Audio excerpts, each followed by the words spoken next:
মসজিদুল আকসা ও বাইতুল মুকাদ্দাস রক্ষার দাবিতে ফিলিস্তিনে ইসরায়েলি গণহত্যার প্রতিবাদে এবং কুদস দিবস উপলক্ষে মানববন্ধন অনুষ্ঠিত হয়েছে।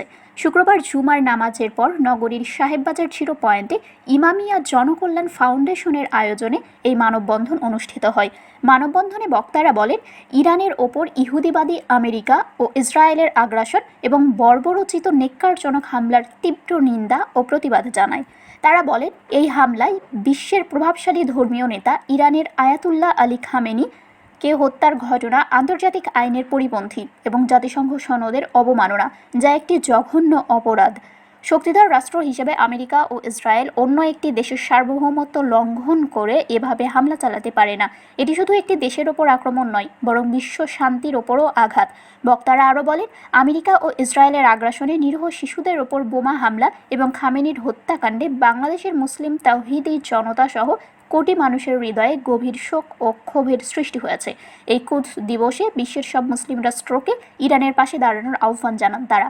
বক্তারা বলেন, বাইতুল মুকাদ্দাস বা আল আকসা মসজিদ ফিলিস্তিনের জেরুজালেমে অবস্থিত, যা মুসলমানদের কাছে অত্যন্ত পবিত্র স্থান।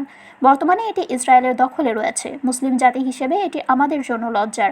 তাই বিশ্বের মুসলিম রাষ্ট্রগুলোকে ঐক্যবদ্ধ হয়ে ফিলিস্তিন ও ইরানের পাশে দাঁড়াতে হবে এবং বাইতুল মুকাদ্দাস রক্ষায় কার্যকর ভূমিকা রাখতে হবে। তারা বিশ্ববাসী এবং বিশ্বের সব মুসলিম রাষ্ট্রকে আমেরিকা ও ইসরায়েলের আগ্রাসন ও গণহত্যার বিরুদ্ধে সোচ্চার ও ঐক্যবদ্ধ হওয়ার আহ্বান জানান। একই সঙ্গে ভবিষ্যতে এ ধরনের আগ্রাসন বন্ধে কার্যকর পদক্ষেপ গ্রহণের দাবিও জানান এবং শান্তি, ন্যায় বিচার এবং মানবতার পক্ষে ঐক্যবদ্ধ থাকার আহ্বান জানান। এ সময় মানববন্ধনে অংশগ্রহণকারীরা বিভিন্ন স্লোগান দেন এবং প্ল্যাকার্ড প্রদর্শন করেন। স্লোগানের মধ্যে ছিল নারায়ে তাকবীর, আল্লাহু আকবার, ইসরায়েলের কালো হাত ভেঙে দাও, গুঁড়িয়ে দাও, আমেরিকার কালো হাত ভেঙে দাও, গুঁড়িয়ে দাও, ইসরায়েল আমেরিকার আগ্রাসন বন্ধ করো ইত্যাদি।